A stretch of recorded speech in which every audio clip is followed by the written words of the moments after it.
عیب که همی برادر عزیز؟ آیا عیب اسلام هست؟ عیب خدا مانه که برادر حق یک آدم میخریم چشم نمیپره. یک آدم فریب کنیم اگر با همون روز وقت ما خوش میشود که مقصد ببین. حضرت مولوی میگفت حقی مردم دهد لذت به کامت، گلوگی را شود روز قیامت. این حقی مردم از لذت داره، راحت میکنی. بسیار میگوی مقصد ببین این قدر فهمیش و زیرکی هستون که ای مردکا پول کنده خوردستن، ولی حضرت میگد که گلوگی را شود روز قیامت. اینها همش گلو تمیگیرن. ولی همه اینها برادر عزیز، ولی حضرت بیدیر دو مصر شعر دارد، میگه از یک چیز بسیار خجالتم.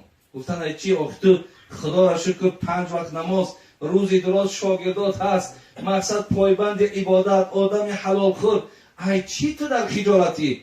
میگه از این خجالتم که مبادا در روز قیامت یگان دعواگر بالام نبراید و در بین این محشرگاه در خجالت مانم. این آدم ها محشر علکه در حیات چون فکر کستن.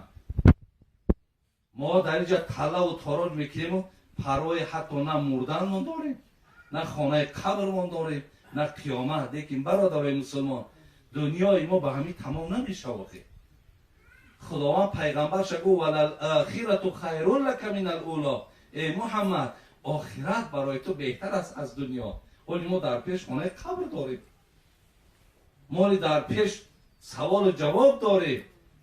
باید برای او روزها ما برادر از این ما یک تردد داشته باشیم.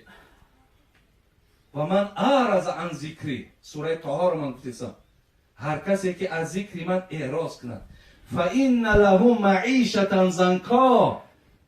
خدا میگه من بسیار هر کسی از ذکر من، از یاد من، از عبادت من اگر پشت گرداند، همینجا معیشه ضنکا را بسیاری از مفسران خانه قبر معنا کردند.